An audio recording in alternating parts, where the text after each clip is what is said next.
ఇప్పుడు రామారావు గారు బసవతారకం గారి పెళ్ళికి లవ్ మ్యారేజ్ అండి ఇది, లేకపోతే అరేంజ్డ్ మ్యారేజ్? అరేంజ్డే. అది ఎంతంటే మీరు ఏది రామారావు గారు తీసిన పిక్చర్ ఒకటి వరకట్నం పిక్చర్ లాగా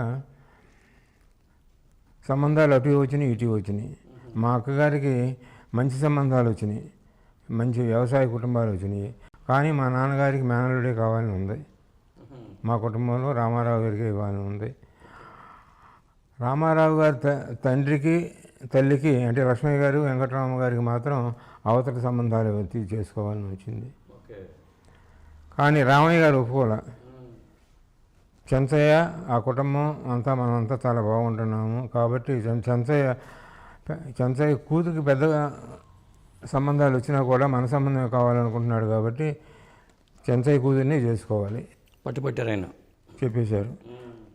ఈ నెల్లి అడిగినా కూడా అదే చెప్పారు. రామారావు గారు వెళ్ళి సలహా తీసుకున్నాయి. పెళ్ళికి అమ్మా నాన్న రాలేదంట. అవును చెప్పారు. లక్ష్మయ్య గారు వెంకటరామ గారు రాలా. పెళ్లి పత్రికలో కూడా మీరు చూసే ఉంటారు, వీళ్ళ పేర్లే ఉన్నాయి. సోకరామయ్య గారి పేరే ఉంటుంది అనమాట. అది అంత జరిగింది. రామారావు గారు మాత్రం బసవతారకం గారిని ఇష్టపడ్డారు చేసుకోవడానికి, చేసుకోవాలని ఇష్టపడ్డారు. బయట సంబంధాలు వచ్చినా కానీ రామారావు గారు ఇటువైపే ఉన్నారు. అవును. ఈ మేనమామ గారు అంటే ఆయన కూడా అంత అభిమానంగా ఉండేవారు అనమాట. మిగతా లక్ష్మయ్య గారు అన్నదమ్ములు ఎవరు కూడా వాళ్ళు పాలు పెట్టుకునేవాళ్ళు, వాళ్ళ ఇంటికి వెళ్ళేది ఏంటి అని వెళ్ళేవారు కాదు. కానీ మా ఇంటి దగ్గర నుంచి అన్నీ వెళ్ళేవి వాళ్ళకి. తాటాకు 3 చెరువులు ఉన్నాయి మాకు. తాటాకు వరిగడ్డి 2-3 సంవత్సరాలు 2-3 బళ్ళ వరిగడ్డి. నాన్నగారు వెళ్ళినప్పుడల్లా రామారావుకి వడలంటే చాలా ఇష్టమని మినపప్పు సమస్తం పప్పులు ఉప్పులన్నీ పంపించారు, అన్నీ పట్టుకెళ్ళేవారండి. ఏది పెళ్లి కాకముందు కూడా ఇదంతా. అదే అంటే మేనల్డ్ అంటే కొంత అభిమానం ఉంది. అప్పలని అది బండిగడ్డి పంపించేవారు బండి మీద. అందుకని మా నాన్నగారు పోయినప్పుడు అండి, అప్పుడు ఈ పెద్దక్క గారు పెద్ద రామయ్య గారి భార్య హైదరాబాద్లో ఉండేవారు. రాత్రి పొద్దుపోయినా సరే ఆమె వచ్చే వరకు బాడీ తీయడానికని మేము నుంచి ఆమె వచ్చిన తర్వాత ఆమె చూసిన తర్వాత బాడీ రాత్రిపూట తీసాం. అట్లాగా అంత అవినాభావ సంబంధాలు ఉండేవి మాకు. అప్పుడు బంధుత్వాలు అంటే చాలా ఇది ఉండేది, ఆప్యాయతగా ఉండారు. ఉమ్మడి కుటుంబం అన్నారు కదా. మా నాన్నగారు ఎప్పుడు కాలం చేశారో అదే టైంకి అప్పుడు నిమ్మకూరులో ఉన్న వెంకటరామ గారు అన్నయ్య అని పెద్ద కేకేసి తెలియస్తుంది. సిక్స్త్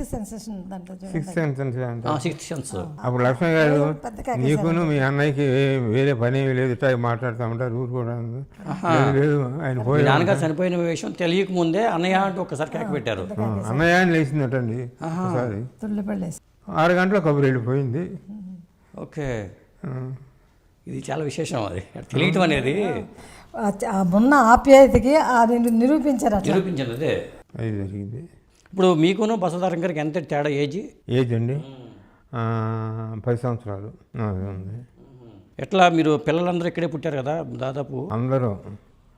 రామారావు గారు టైం ఎక్కడ ఉందండి, పొద్దున్నే 7ంటికి వెళ్ళిపోతే ఆయన రాత్రి 10ంటికి వచ్చేవారు. పిల్లల గురించి సంప్రదించుకోవటం చేయటం, ఆమె రాత్రిపూట ఏమైనా ఆయనతో సంప్రదించుకోవటం తప్పితే అన్నీ చేస్తే నేను తారకమ్మ గారే. వాళ్ళు ఎక్కడ అడ్మిషన్స్ కానీ ఇంకోటి కానీ స్కూల్లో చేర్పించడం కానీ పిల్లల్ని. బొడ్డపాటి అని సినీ ఆర్టిస్ట్ ఉన్నారు, మీరు సినిమాలో చూసుకుంటారు. బొడ్డపాటి అని ఉంటుంది. ఆయన ఎప్పుడు తెలుగు టీచర్గా పనిచేశారట. ఈ ఆడపిల్లలందరికీ వాళ్ళకి శనాద్వారాలు తెలుగు నేర్పించేవారు ఆయన చేత. భువనమ్మ కానీ భువనేశ్వరి కానీ పురంధరేశ్వరి కానీ వీళ్ళంతా. అది పిల్లలందరూ మేనమామ అంటేనే అపేక్ష ఉంటుంది కదా. ఎంతంటే మా ఇంటికి వెళదామంటే ఒక రోజున అది లక్ష్మక్క గారి ఇల్లు కదా అని అడిగింది మా మేనవాళ్ళు. అంటే వీళ్ళు లేచేటప్పుడు కనపడేవాడిని, పడుకునేటప్పుడు ఇక్కడ కనపడేవాడిని. మా ఇంటికి వెళదామని ఒకనాడు కారులు తీస్తే అది లక్ష్మక్క గారి ఇల్లు కదా అంది నన్ను. అంటే నేను ఇంట్లోనే ఉంటాను, అంత ఇదిగా ఉండేవాళ్ళు.